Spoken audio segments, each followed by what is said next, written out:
करूया. स्वागत आहे तुमचं रोकटोक महाराष्ट्र लाईव्ह चॅनलमध्ये.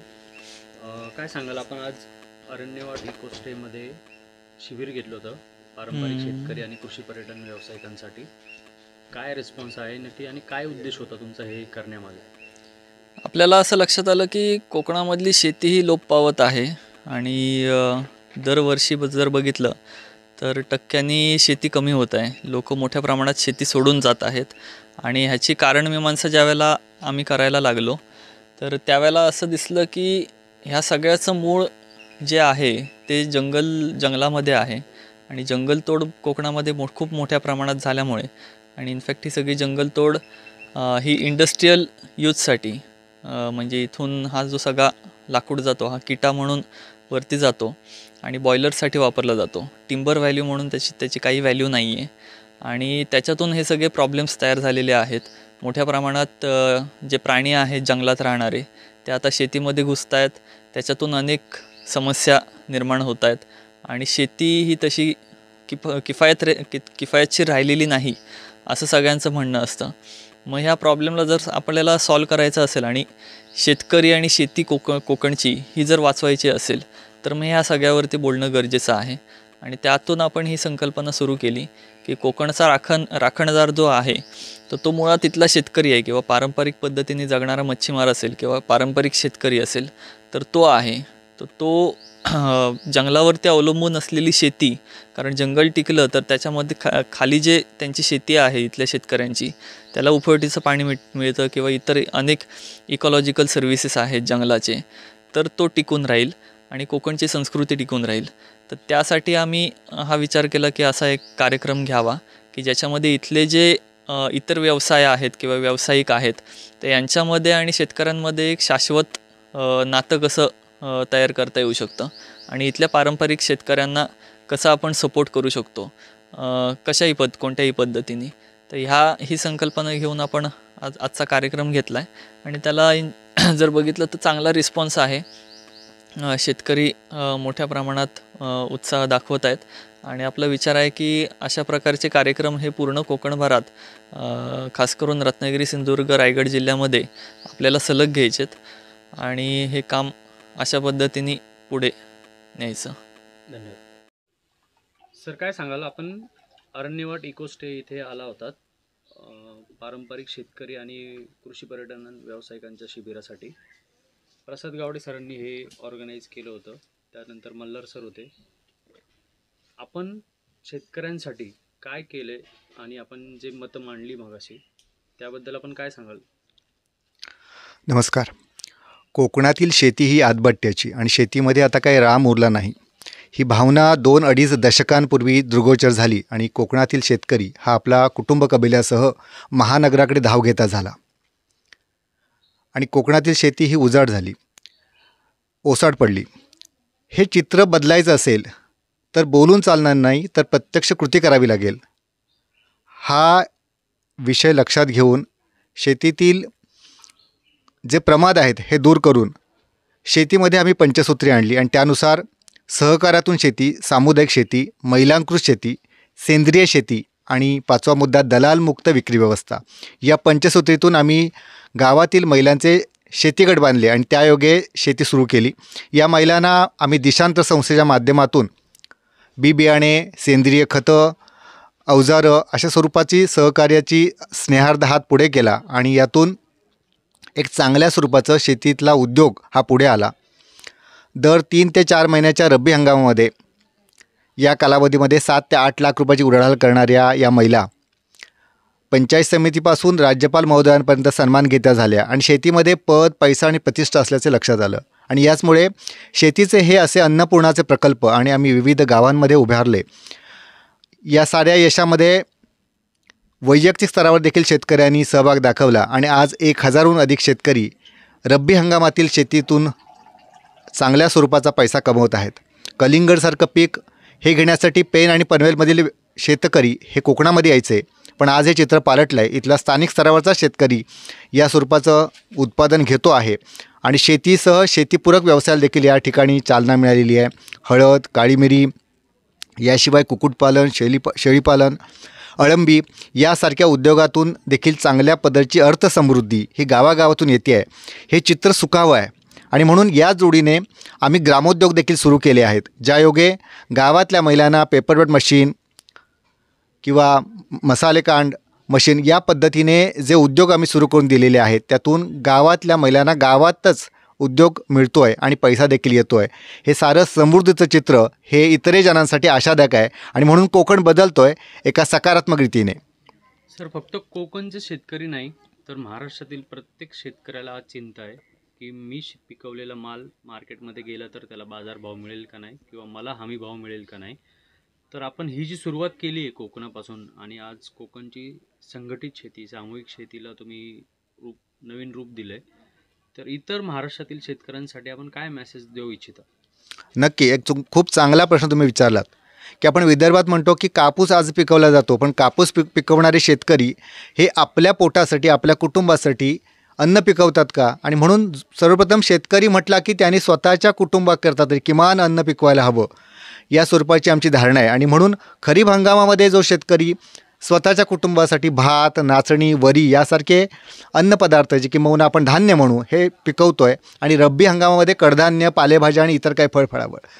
तर मला असं वाटतं की शेतकऱ्यांनी याच जोडीने आज आपण बघितलं की पश्चिम महाराष्ट्रातला शेतकरी हा भाजीपाला, विविध प्रकारची फळं घेऊन स्वतःच्या गाडीने विविध ठिकाणी विक्री व्यवस्थापन त्यांनी सुरू केलं आहे. म्हणजे दलाल, अडते या सगळ्यांना फाटा देऊन थेट विक्री व्यवसायाच्या संदर्भाने आज विविध रस्त्या ठिकाणी देखील कोकणातले शेतकरी महामार्गावर असेल, राज्यमार्गावर असेल, गावातल्या अन्य मार्गावर असेल, आज विक्रीच्या संदर्भाने म्हणजे जो पिकवतोय तोच विकतोय, आणि यामध्ये कुठल्याही स्वरूपाचा दलाल नसल्यामुळे शेतकऱ्याला थेट उत्पन्न मिळतं आहे. मला असं वाटतं की शेतीच्या संदर्भाने म्हणूनच सहकारातून शेती आणि सामुदायिक शेती याची जोड देण्याची गरज आहे. आणि हे जर होऊ शकलं तर आज विभक्त कुटुंब पद्धतीमध्ये असं मनुष्यबळ उपलब्ध होऊ शकतं, आणि ज्या ठिकाणी एकत्र कुटुंब पद्धती आहे त्या ठिकाणी माणसांची कमतरता शेती आणि विक्री व्यवसाय यासाठी पुरेशी असते. हे जर आपण तत्त्व आणि सत्व सांभाळलं तर मला असं वाटतं दलाल आणि अडत्यांच्या या चक्रव्यूहातून आपण नक्की बाहेर पडू शकू. सर, पत्रकार म्हणून आपण खऱ्या अर्थाने चौथ्या स्तंभाचं काम करत आहे, कारण पत्रकार हा जनजागृती करतो लोकांमध्ये, आणि आपण पत्रकारिता करताच शेतकऱ्यांना वाचवण्याचं आणि पर्यायाने इकोसिस्टीम वाचवण्याचं काम करत आहात. तर याबद्दल इतर पत्रकारांचं काय मत आलं तुमच्याबद्दल? नमस्कार, मी राजेश जोष्टे, आणि सह्याद्रीच्या दऱ्याखोऱ्यामधील सामान्यांच्या व्यथावेदना जाणतानाच त्यांच्यासाठी काय करता येईल हे म्हणून एक 20-25 वर्षापूर्वी काम सुरू केलं. आणि हे करत असताना विविध स्वरूपाचे लेख आणि अन्य वार्तांकन करत असताना राज्य शासनाचा आचार्य बाळशास्त्री जांभेकर हा 51,000 सन्मान असू द्या, किंवा देशातला सर्वप्रथम 24 कॅरेट स्विस गोल्ड सुवर्ण पत्र राष्ट्रीय पत्रकारिता पुरस्कार हा प्रेस काउन्सिल ऑफ इंडियातर्फे आपल्याला 2 वेळा मिळाला.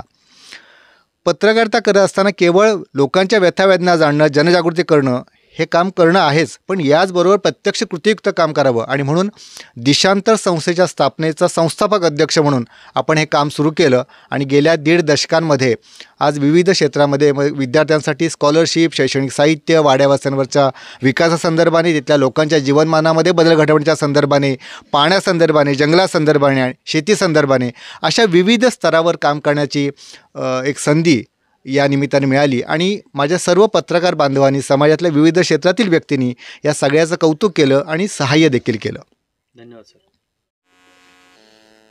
तसं सर, नमस्कार, स्वागत आहे तुमचं रोकटोक महाराष्ट्र लाईव्ह चॅनलमध्ये. काय सांगाल आपण शेतकऱ्यांसाठी आणि कृषी पर्यटन करणाऱ्या व्यावसायिकांसाठी शिबिर आयोजित केलं होतं अरण्य इकोवाट होमस्टेमध्ये? काय रिस्पॉन्स आहे लोकांचा आणि तुमची संकल्पना काय होती नक्की? खरं तर कोकण वाचवा ही जी आमची चळवळ चालू आहे याच्यामध्ये सगळ्यात महत्त्वाचा धागा आहे तो म्हणजे इथला स्थानिक माणूस, जो एक शाश्वत जीवनशैली खूप वर्षांपासून इथे जगतो आहे. आणि ही शाश्वत जीवनशैली हेच उत्तर आहे भविष्यामध्ये हा निसर्ग टिकून ठेवण्यासाठी. जगभरामध्ये आत्ता मिनिमॅलिझमच्या मुवमेंट चालू आहेत. लोक एका चांगल्या अर्थपूर्ण जीवनशैलीकडे वळतात आहेत. इकॉलॉजिकल लिव्हिंगची एक मुवमेंट जगभरामध्ये चालू आहे. पण ज्या ठिकाणी लोक हजारो वर्षांपासून अशा पद्धतीची एक इकॉलॉजिकल लिव्हिंग आणि इकॉलॉजिकल फार्मिंग करतात, ज्याला आपण पारंपरिक शेती म्हणू किंवा गावठी जीवनशैली म्हणू, तर तीच जर संपुष्टात आली तर मग भविष्यामध्ये या ठिकाणी आपल्याला हा असा निसर्ग किंवा हे जे कोकण आपण म्हणतो त्याचं चित्र दिसणार नाही.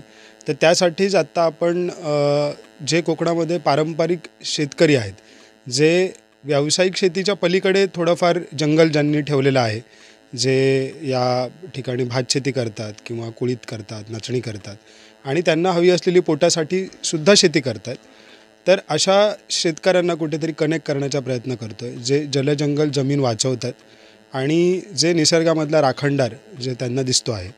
तर याच्यामध्ये एक उद्देश असाही आहे की आत्ता कोकणामध्ये पर्यटन वाढतं आहे आणि पर्यटनाचा अँगल हा कोकणाचा फक्त बीचेस असू नये किंवा इथे येऊन फक्त जे काही कोकणात रोमॅन्टिसाईज केलं जातं आहे की ज्या पद्धतीने फक्त गोव्यासारखं पर्यटन इथे रुजवण्याचा जो प्रयत्न केला जातो, त्याला कुठेतरी आपण या पारंपरिक जीवनशैलीवर आधारित पर्यटन असा कुठेतरी त्याला स्वरूप देण्याची गरज आहे. कारण अजूनही कोकण पर्यटनाला हवी तशी ओळख मिळालेली नाही आहे आणि ही ओळख देण्याचा प्रयत्न आपण स्थानिकांनी करायला हवा त्यांच्या जीवनशैलीतून. तर जे आत्ता पर्यटन व्यावसायिक आहेत, जे असा स्वतःहून प्रयत्न करत आहेत आणि जे शाश्वत पर्यटनामध्ये आधीपासून काम करतात, तर त्यांनी कुठेतरी याच्यामध्ये या मुवमेंटमध्ये सहभागी व्हावं असं आम्ही आव्हान केलेलं आणि त्या अनुषंगाने इथे बरेचसे अवेअर असलेले रिस्पॉन्सिबल टुरिझम करणारी माणसं आली आहेत आणि काही ग्रामीण शेतकरी आले आहेत आणि ही एक सुरुवात आहे आणि या माध्यमातून अजून काही लोकांना कनेक्ट करणं किंवा यांच्या मॉडेल्स च्या आसपास असलेल्या अजून शेतकऱ्यांना त्या ठिकाणी कसं प्रमोट करता येईल, सपोर्ट करता येईल, त्यांना विकसित होण्यासाठी शाश्वत पद्धतीने कसा फोकसमध्ये आणता येईल. कारण आजकाल आम्ही बघतो आहे की मुंबईतून इंजिनियर होऊन काहीतरी गावामध्ये केलं हे रोल मॉडेल्स समोर येतात आहेत किंवा कोकणात येऊन काहीतरी केलं यांनी म्हणून जमीन घेऊन.